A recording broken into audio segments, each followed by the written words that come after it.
Hello అండి, ఎలా ఉన్నారు? నేను మీ పూజ. నేను చాలా బాగున్నాను. మీరు అందరు బాగున్నారా? నేను రెడీ అయ్యి టిఫిన్ చేసి కాలేజ్కి వెళ్తున్నానండి. బస్ దగ్గరికి వెళ్తున్నాను నడుస్తూ. మా కాలేజ్ క్యాంపస్ అండి మొత్తం చాలా గ్రీనిష్గా ఉంటుంది, చాలా బాగుంటుందండి మొత్తం ప్లేస్ మాత్రం. అది మా కాలేజ్ బస్ అండి. దీనిలో రోజు మేము క్లినికల్స్కి వెళ్ళాలి.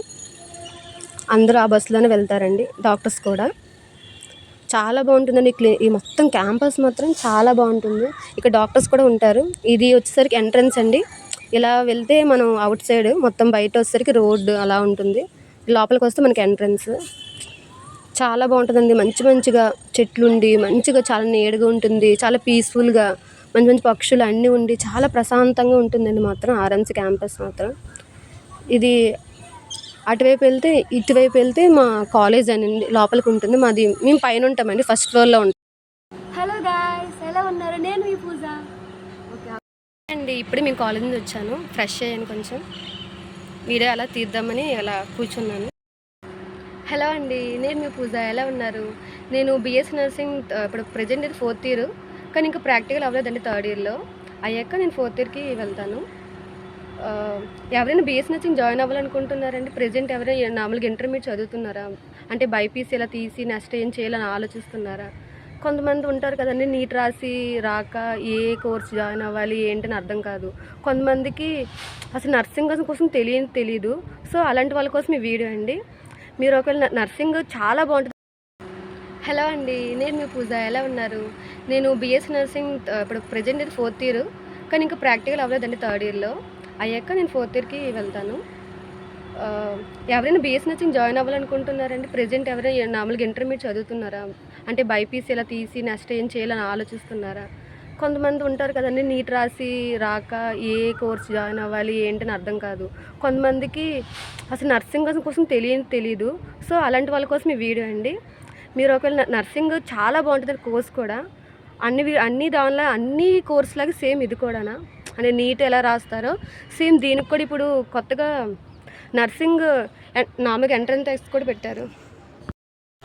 నేనండి ఫస్ట్ నర్సింగ్ అంటే ఫస్ట్ మొక్కలు నాటుకోవడం అనుకున్నాను. అంటే నేను నార్మల్గా నర్సరీ అనుకున్నాను నర్సింగ్ అంటే జాయిన్ అవ్వకముందు నాకు తెలియదు అసలు. అప్పుడు ఫోన్ అవేమో అంతగా లేవు కదండి. మేము జాయిన్ అయ్యేటప్పటికి చాలా లేట్ పట్టింది. మేమే చాలా లేట్గా జాయిన్ అయ్యాము. అసలు ఎప్పుడు కూడా 1 ఇయర్కి ఇలా ఎంటర్ అయ్యాక ఒక మేలో ఒక నవంబర్లో జాయిన్ అయిపోయేవాళ్ళు. బట్ మాకు వచ్చేసరికి చాలా లేట్ అయింది. మాకు అప్పుడు తెలియలేదు కూడా. మా ఫ్రెండ్ ఒక అమ్మాయి చెప్పింది ఇలా నర్సింగ్ ఉంటుందని, ఇలా కోర్సు. బట్ మేము జాయిన్ అయ్యేటప్పుడు ఎటువంటి ఎగ్జామ్స్ అలా ఏం లేదు. జస్ట్ నార్మల్గా ఉంటాయి కదండి మనకి ఇంటర్లో లాస్ట్లో ఉన్న ఫైనల్ మార్క్స్ బట్టి మాకు మెరిట్ తీసి అలా ఇచ్చేసారు. బట్ ఇప్పుడేమంటే దీనికి కొత్తగా ఎంట్రన్స్ ఎగ్జామ్ పెట్టారండి.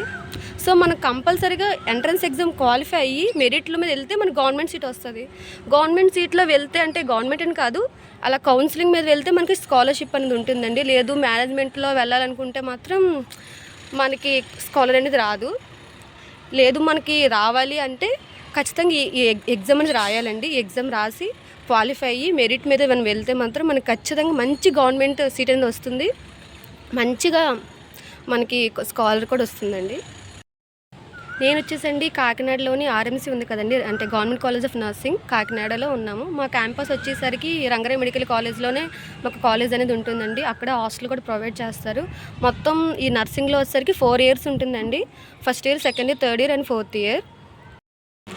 మనకి దీనిలో థియరీతో పాటు క్లినికల్ ఎక్స్పీరియన్స్ కూడా చాలా అవసరం అండి. మనకంటే థియరీ ఎంత నేర్చుకుంటామో క్లినికల్ ఎక్స్పీరియన్స్ కూడా అలాగే ఉండాలి. అంటే నార్మల్గా చూస్తే క్యాన్లా పెట్టడం, ఇంజెక్షన్స్ వేయడం, డ్రెస్సింగ్ చేయడం, అలా ప్రతిదండి బెడ్ మేకింగ్తో సహా ప్రతి విషయం కూడా మన క్లినికల్లో నేర్చుకోవాలి.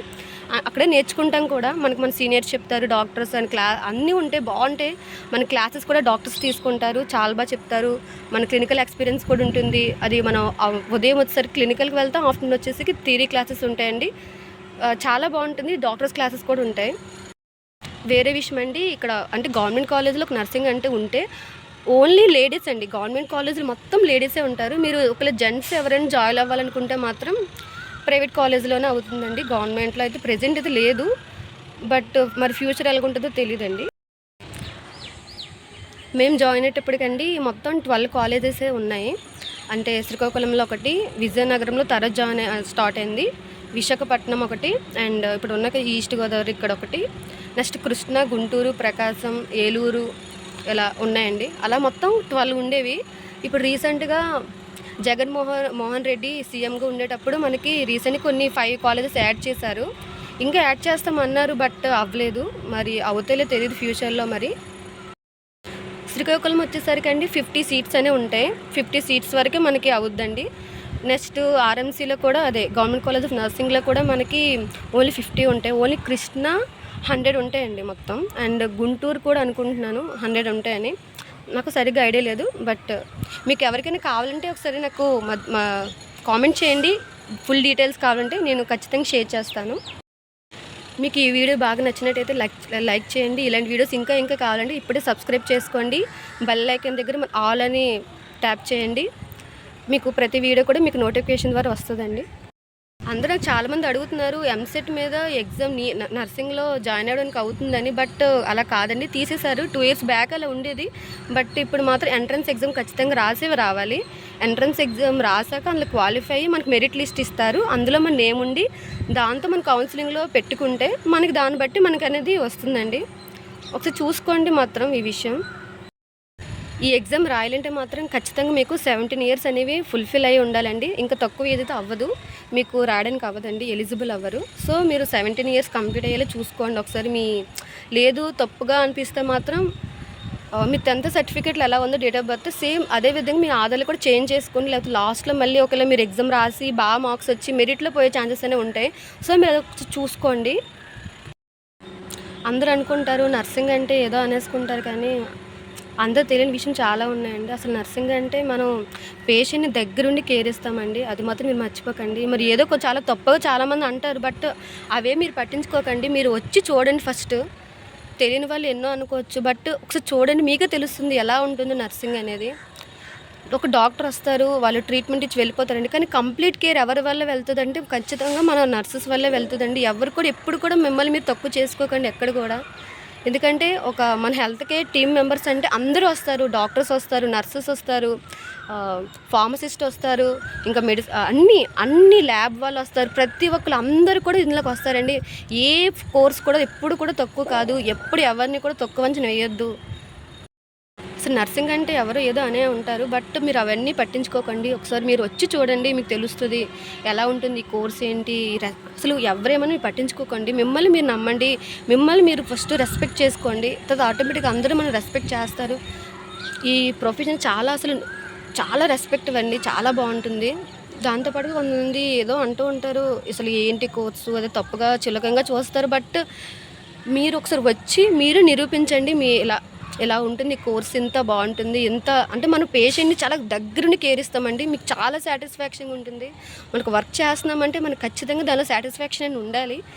కంపల్సరీగా మీరు ఈ ప్రొఫెషన్లో చూడొచ్చు. నేను ఫస్ట్ అనుకున్నాను నీట్ రాద్దామని, బట్ నేను రాస్తాను, బట్ నాకు సీట్ రాలేదు. లాంగ్ టైం వెళ్ళాలంటే దానికి చాలా అమౌంట్ అవుద్ది, నా వల్ల అవ్వలేదు. అంటే కొంతమంది ఎఫర్టబుల్ అవ్వచ్చు, కొంతమంది అవ్వలేకపోవచ్చు. నేను అనుకున్నాను ఎలా అయినా నేను హాస్పిటల్లో వర్క్ చేయగలగాలి, నేను పేషెంట్ కేర్ ఇవ్వాలనుకున్నాను. నేను ఎలా అసలు తెలియదు నర్సింగ్ ఉందని. బట్ మా ఫ్రెండ్, మీకు తెలుసు కదండి, ఎవరైనా ఒకటి ఖచ్చితంగా అనుకుంటే దేవుడు ఎలా అయినా మనకు దారి చూపిస్తారు ఎలా వెళ్ళాలని. నా విషయంలో అయితే మా ఫ్రెండ్ అని ఇలా చెప్పింది నాకు. లేకపోతే నాకు అసలు తెలియదు ఇలా ఉంటుందని, ఎలా జాయిన్ అవ్వాలి, ఏంటి, ఎక్కడ రావాలి, ఏంటి. అసలు నేను ఎప్పుడు ఊర్లో ఉండేదాన్ని, ఎక్కడికి పక్క ఊరికి కూడా వెళ్ళేదాన్ని కాదు నేను ఒంటరిగా. అలాంటి ఇంత దూరం నేను ఒంటరిగా చదువుతున్నానంటే అసలు నిజంగా నేను చాలా హ్యాపీగా ఫీల్ అవుతున్నాను. ఇప్పుడు ఎలాగో 3 years కంప్లీట్ అయింది. ఇంకా ఇప్పుడు 4th year. నెక్స్ట్ ఇంక 1 yearలో మా కోర్స్ అనేది అయిపోతుందండి. స్టార్టింగ్ వచ్చేసరికి అండి మనకు కొంత అమౌంట్ అనేది పే చేయాల్సి ఉంటుంది.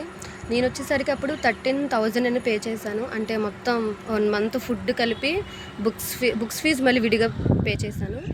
కాలేజ్ ఫీజు, యూనిఫామ్ ఫీజు, అన్ని ఫీజు కలిపి నేను 13,000 అని పే చేశాను.